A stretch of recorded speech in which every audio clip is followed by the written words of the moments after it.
Masechet Zvachim Daf Samech, on va commencer, Bezrat Hashem, à la 4e ou 5e ligne. L'Echol Kazait Bachut. On était toujours sur les oiseaux de Khatat et de Ola. On avait dit comment on en fait un pigoul. Alors le pigoul, il est que si il n'a eu aucune autre pensée que la pensée du pigoul, il n'a eu aucune autre mauvaise pensée sur le korban. La seule pensée qu'il a eue, c'était de le faire. C'est comme ça que...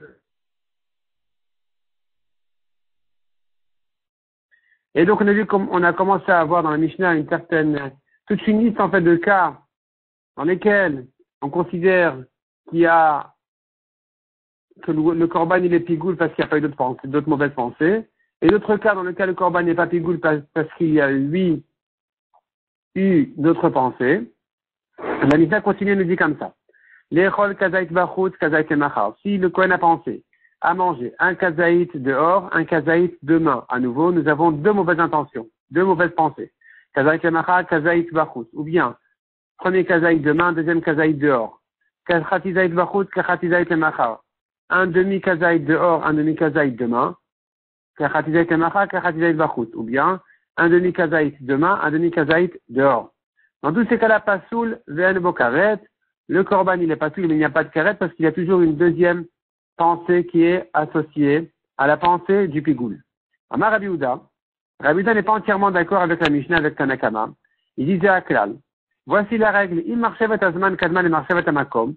Si la pensée du temps a précédé la pensée de l'endroit, alors effectivement, pigoul ve'chayavin alad karet. C'est un pigoul. Pourquoi? Parce que même s'il y a une deuxième pensée mauvaise, puisqu'elle est arrivée après la pensée du temps, alors elle ne peut pas annuler le pigoul du temps. Par contre, si la première mauvaise pensée était sur l'endroit de le faire dehors, de manger dehors, la deuxième pensée était la pensée du temps, c'est là où le pigoul s'est annulé, le korban n'y reste pas. Sous le vel bokaret, il n'y a pas le karet du pigoul. La chachamim omrim, selon Chachamim, peu importe quelle est la première ou deuxième mauvaise pensée, dès qu'il y a deux pensées mauvaises, eh bien, il n'y a plus de pigoul, il n'y a plus de karet. L'Echol Kichatizait ou la Ktir Kichatizait, il a pensé à manger un demi-kazaït dehors et sacrifier un demi-kazaït dehors ou demain. Kacher. Shen Achila, Zaktara Mistarfin. C'est kacher parce qu'on ne peut pas associer ici la achila et la aktara. Il a pensé à sacrifier, il a pensé à manger. Ce sont deux pensées complètement différentes.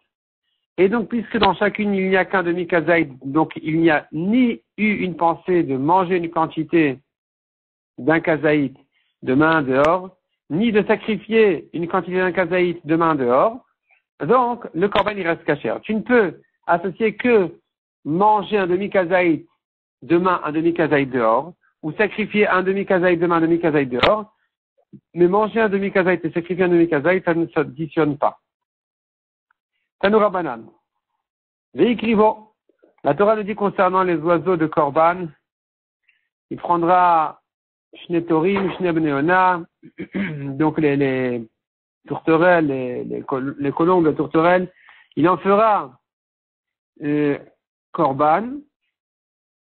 On ne dit pas deux là-bas, on te dit au pluriel. Des oiseaux pour Korban.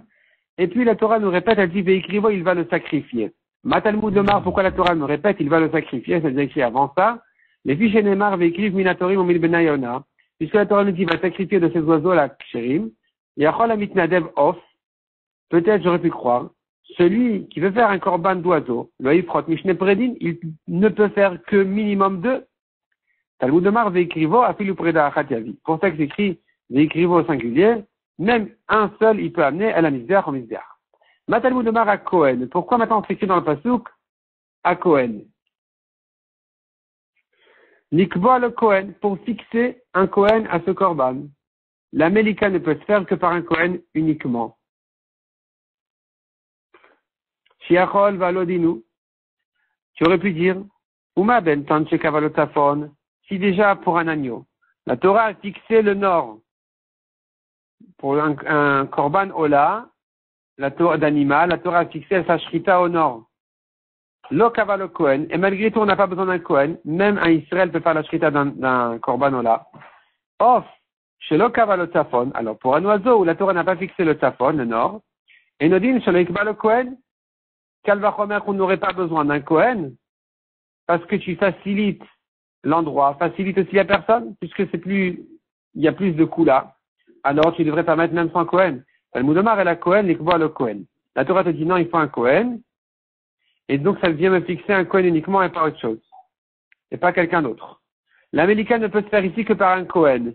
Maintenant, tu aurais pu croire que l'Amélika se fait avec un couteau. Vedinu, tu aurais pu le dire comme ça. Uma im shrita shelo kavala Kohen kavala kli. Si déjà la shrita où je n'ai pas besoin d'un Kohen, il me faut quand même un couteau. Melika chez kavala Kohen. Alors la Melika où j'ai besoin d'un Kohen, Enodin chez kavala kli, qu'elle va remettre que j'aurais besoin d'un ustensile, d'un couteau. Talmud Amar Kohen ou Malak. Bien justement, c'est écrit dans le pasuk. À Kohen ou Malak. Le Kohen, c'est lui qui fait la Melika. Il fait la Melika avec le Kohen même. Talmud Amar Kohen ou Malak. Il fait avec la Melika avec son corps. Et donc avec son ongle et pas avec un couteau. Amar Rabbi Akiva explique cette dracha lui-même, c'est lui qui l'a dit et c'est lui qui l'explique. Penses-tu qu'un étranger pourrait s'approcher du misbéach pour faire la Melika? Or la Melika elle se fait au misbéach. Donc pourquoi j'ai besoin de me préciser Kohen? Et la Talmud demande Kohen, j'étais Melika battement chez le Kohen. Pour m'apprendre que la Melika se fait avec le corps même du Kohen. Maintenant peut-être tu pourrais dire la Melika se fait en haut du misbéach, en bas du misbéach, là où tu veux. Talmud Amar ou Malak Viktir. La Torah te dit, il va faire la Melika et il va le sacrifier. Donc tu apprends de là, Makta de Rosh HaMizbeach, As Melika de Rosh HaMizbeach. De même qu'on le sacrifie sur le Mizbeach, de la même manière la Melika doit se faire sur le Mizbeach, en haut. Ou Malak, quand on fait la Melika, Mimoul Oref. Elle se fait à la nuque. Ata Omer Mimoul Oref, tu dis à la nuque. Ou Noël Aminata, peut-être non, dans la gorge. Vedinu.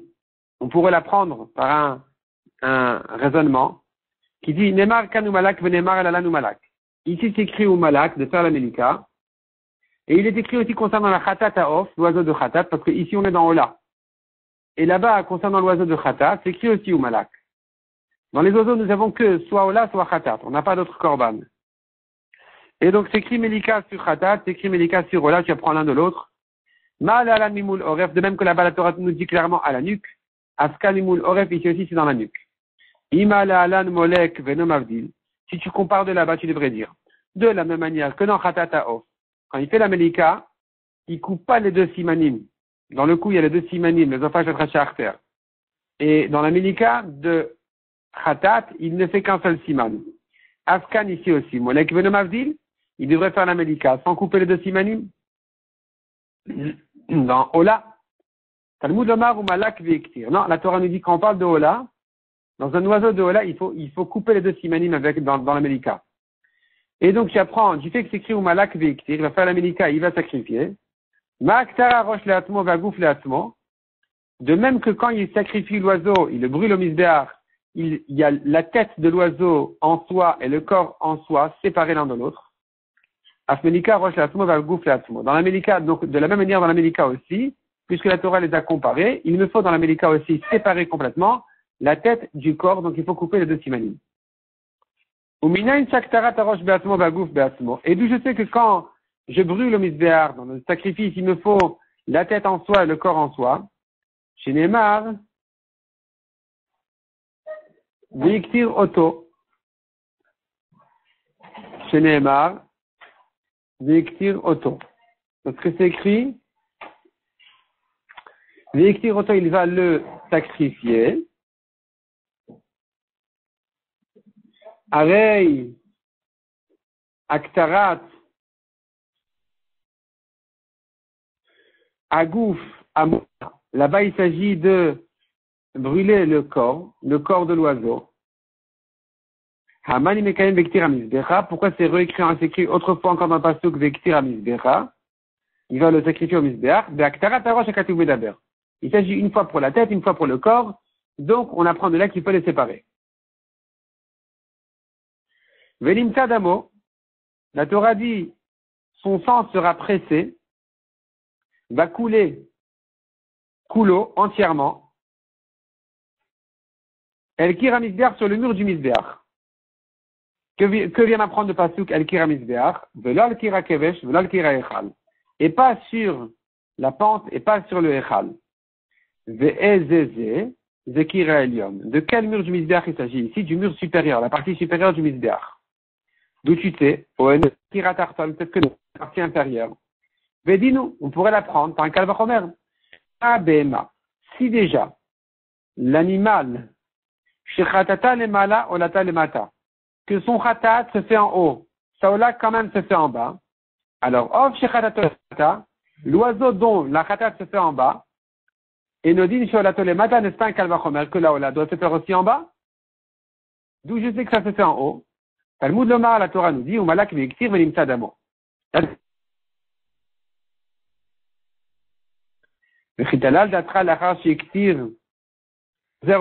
Comment est-ce possible de comprendre le pasuk tel qu'il est dit? Il fait la Mélika, ensuite il n'y a plus rien, il n'y a plus de sang qui va couler. Est-ce possible qu'après Ktara, il y a encore un sang qui va couler? Et la Lomar Lecha, c'est pour t'apprendre. De même que l'Aktara se fait sur le Misbeach, c'est là-bas le feu. De la même manière, le sang qui coule, c'est en haut du Misbeach. C'est sur la partie supérieure. Donc cette comparaison du fait qu'il est écrit l'Aktara avant le Mitsui, je comprends que le Mitsui, le sang, il est versé en haut du Misbeach. Haketzad, comment fait-il?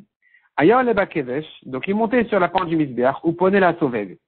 Et il prenait à droite au Sovev, il y avait une sortie au milieu du Kevesh pour arriver au Sovev, qui était, comme on a dit, une espèce de comme un escalier, une marche qui faisait le tour du Misbeach.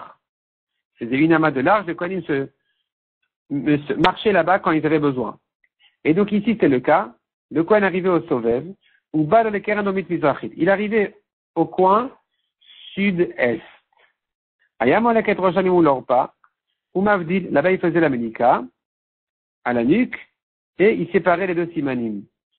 Ou Mematzeh Midamal Kira Misbeach, et là-bas, il pressait de son sang coulait sur le mur du Misbeach. Et donc, il était ici sur la partie supérieure, parce qu'il est sur le Sovev. Non seulement ça, même s'il se baisse, et quand il a les pieds sur le Sovev, il fait en dessous de ses pieds, une amas en dessous de ses pieds, jusqu'à une amas en dessous de ses pieds, Kshera, c'est encore kasher parce que le Sovev, il était dans la partie supérieure, une amas au-dessus du fil rouge. Et donc, même s'il se baisse maintenant une amas, il est encore à l'endroit qu'il faut, il est encore dans la partie supérieure. Rabbi Nechania de Rabbi Eliezer ben Yaakov omrim, kol atzma na'aset alei b'rosh hamizbeach. Ils disent, Rabbi Nechania, Rabbi Eliezer ben Yaakov, la olat ha'of ne fait que en haut du misbeach. Maï benayu, quelle différence avec Tanakama? C'est bien ce que Tanakama vient de dire. Tanakama aussi a dit, il faut faire sur la partie supérieure, au Sovev, ou du Sovev en dessous du Sovev, du moment que tu es sur la partie supérieure. Donc, quelle différence entre eux qui disent en haut du misbeach et lui et Tanakama qui avait dit déjà en haut du misbeach? Quelle différence entre eux? Quelle est leur marloquette? Répond la Gemara, leur marloquette, elle est, Abaye veravad amret arvayu, ils disent tous les deux, est-ce qu'on peut faire un feu sur le Sovev même pour sacrifier là-bas, oui ou non? C'est ça leur discussion. Selon Tanakama, il peut. Et selon Rabbi Eliezer ben Yaakov, non, il ne peut pas.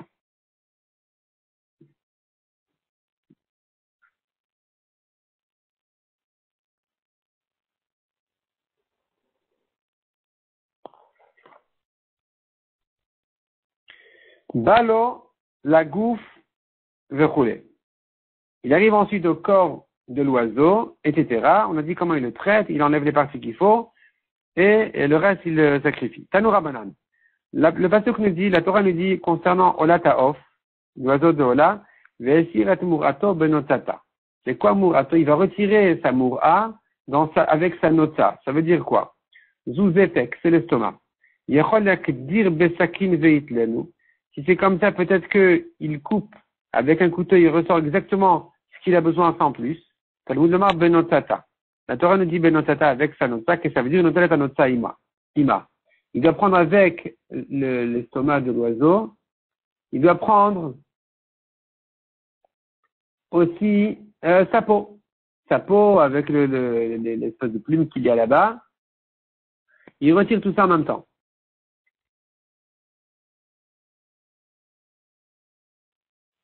Abba Yossi ben Chanan Omer, notla venotal korkevanaïma. Il explique que notata, en fait, c'est les intestins, les parties sales de la digestion de l'oiseau. Ça aussi, ça va avec. C'est ça la nota, d'après lui. Les Rabbi Shmuel Tana benotata, banota shela, kodra betsakin kemin aruba. Lui, il explique benotata, ça veut dire pas plus. Pas plus, benotata, pas plus que la peau qui va avec, qui est collée à l'estomac. Donc il doit couper tout autour de l'estomac avec un couteau pour retirer précisément ce qu'il a besoin. Kemin aruba, comme une espèce de fenêtre qu'on fait dans les toits. Et ici aussi, il découpe exactement ce qu'il a besoin, sans plus, et il le brûle, il le jette à côté du kevesh.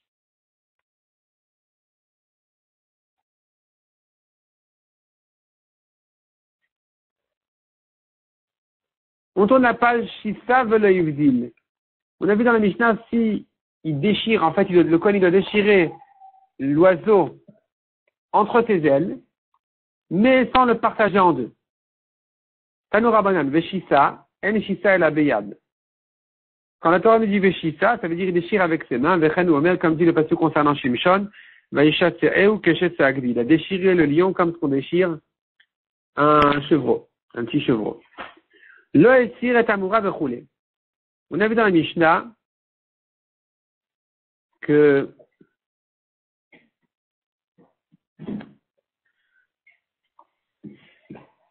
concernant Khatat Ha'of, on n'est pas mavdil, on ne coupe pas les deux simanim, on ne coupe qu'un seul siman. Tandis que concernant la Ola, on coupe les deux simanim dans la Melika. Maintenant, la Gemara nous dit, Matiti de l'Oker Rabbi Elazar de Rabbi Shimon. Notre Mishnah ne va pas comme Rabbi Elazar de Rabbi Shimon.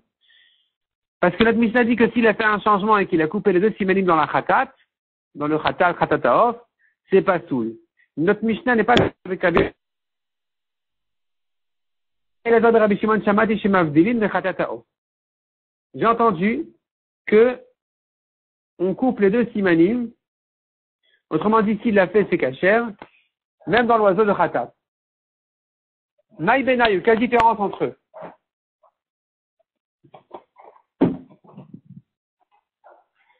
C'est quoi la marloquette ici?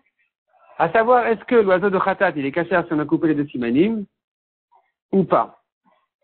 Répond la Gemara, Maraprisa Mitsui Khatat Ha'of Me'akev Ika Benayu. En fait, cette différence-là de base entre Ola et Khatat, que dans Ola, a priori, il faut couper les deux simanim, dans Khatat, non. C'est ce qui nous sert à distinguer entre Ola et Khatat. Et pour dire que s'il a fait Khatat comme Ola et qu'il a distingué, il a distingué la tête, il a coupé les deux simanim. Pour dire que c'est kasher, il ne faut une autre distinction entre Khatat et Ola. Et donc la recherche, elle est la suivante.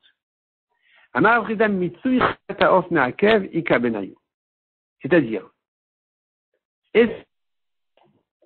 dans Khatat,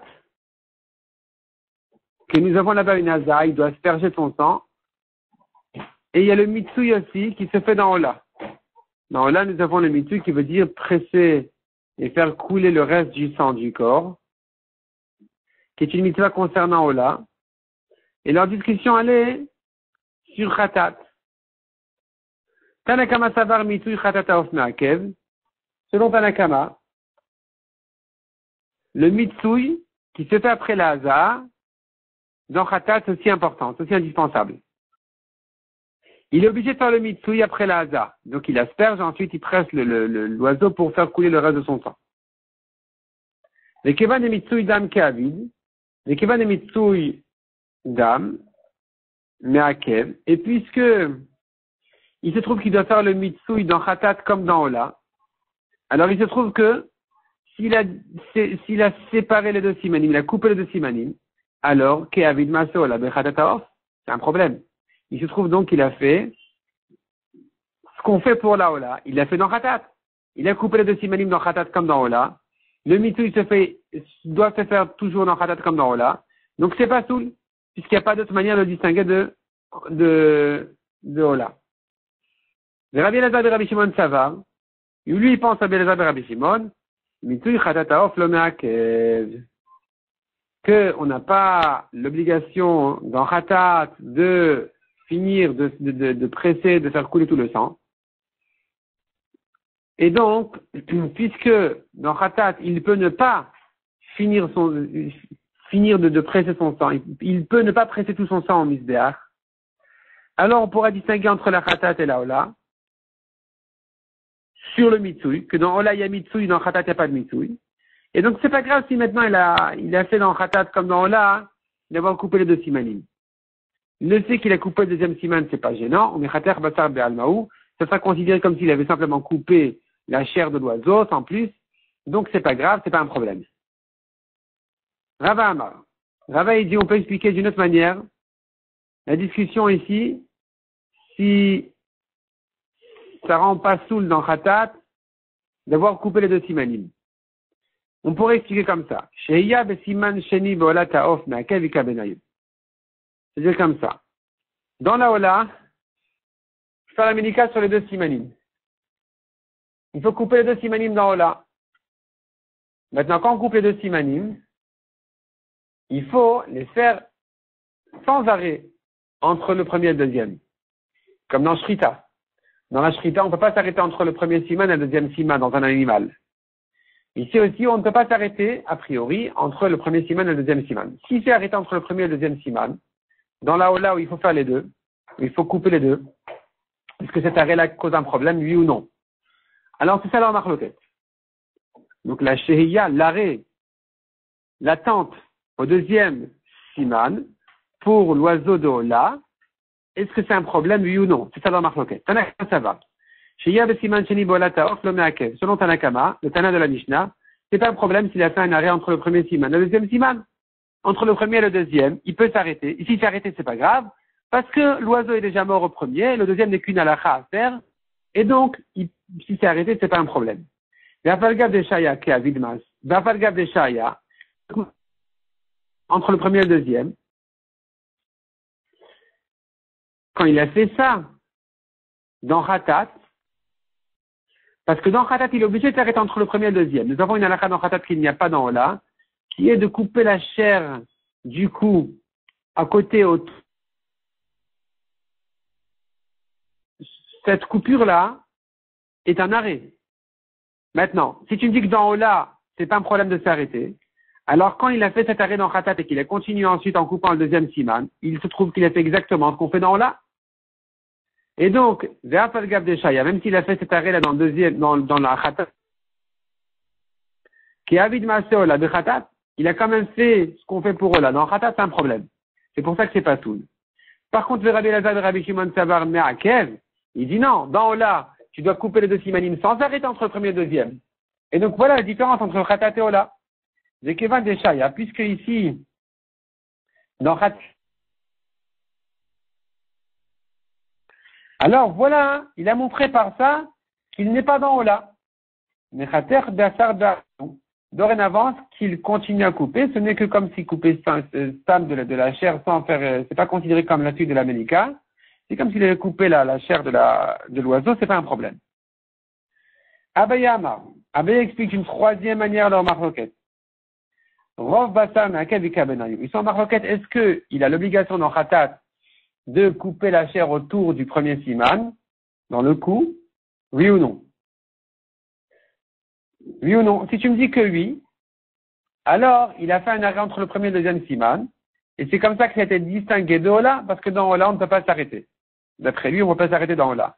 Mais si tu me dis qu'il n'a pas l'obligation de couper la chair autour du premier siman, alors il n'y a plus d'arrêt entre le premier et le deuxième siman, c'est exactement comme dans Ola, donc c'est pas soul, parce qu'il a fait sa khatat comme Ola. Ou Beplugta, c'est deux dernières manières d'expliquer la marloquette entre Tanakama et Rabbi, et la Zad Rabbi Shimon, c'est la marloquette de Rabbi Zera et de Rabbi Shmuel bar Rabbi Tzrak. Chadamara, il explique, chez Yab Siman Sheni Bola Taof Me'akev Ika Benayou, qui sont en discussion à savoir est-ce que la Sheia dans le deuxième siman, l'arrêt dans le deuxième siman pour Ola, c'est un problème, oui ou non. Si tu me dis que c'est un problème dans Ola, alors tu as résolu le problème dans Khatat, parce que là-bas il y a un arrêt, donc ça a été distingué de Ola. Si tu me dis que dans Ola c'est pas un problème, alors l'arrêt qu'il a fait dans Khatat cause un problème, parce qu'il se retrouve qu'il a fait comme dans Ola s'il a coupé le deuxième siman aussi. Zechadamar est le deuxième, il dit que la marlokat est rov basar nakavika benayou. Est-ce que l'obligation dans Ola, pardon, de cause, la majorité du coup, de la chair tout autour du siman. Si oui, ça fait un arrêt, c'est distingué de Ola. Et sinon, il n'y a pas eu d'arrêt, donc ça ressemble à Ola, c'est pas tout. La Gemara dit Miklal, je comprends de tes paroles, des Beinan, des Rov Basar Batrila, que a priori tout le monde est d'accord qu'il aurait fallu couper la majorité donc du coup autour du siman. Si effectivement c'est vrai. Gatana, comme on voit dans une braïta. Ketzad molkin khatataof. Comment on fait la melika de khatataof? Choter, shidra ou misreket. Il coupe la colonne vertébrale avec les vertèbres, avec l'os même de la nuque. Belor rov basar. Belor rov basar. D'abord, il coupe l'os sans couper la chair à droite à gauche. Il va direct au but. Il coupe l'os. Atemagia la véchette ou la canée. Sauf qu'il arrive au premier siman qu'il trouve, qui soit l'œsophage de la trachée artère. Il guia, parce que shidra, en fait, c'est le fil à l'intérieur.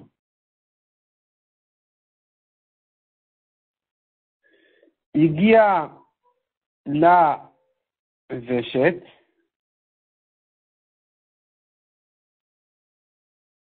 Shidra, c'est le fil de la colonne vertébrale. Et ça, avec l'os, c'est la shidra ou mifreket, il les casse. Après, il a les deux simanim. Il a véchette et cané. L'œsophage et le trachée artère. Et ça, il va couper un des deux. Il guia les véchette ou les cané choter siman echad. Il coupe un premier siman. Au roubo, ou une majorité d'un premier siman, s'il faut un siman entier ou la majorité. Verov basarimo. Et là, il faut qu'il coupe la majorité du coup autour du siman avec. Ou bola shnaim orov shnaim. Et dans là, il faut couper les deux simanim et la majorité.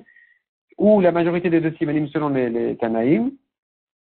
Et là, on n'a pas cette halakha de dire qu'il faut couper la majorité du coup entre les deux, entre le premier et le deuxième siman.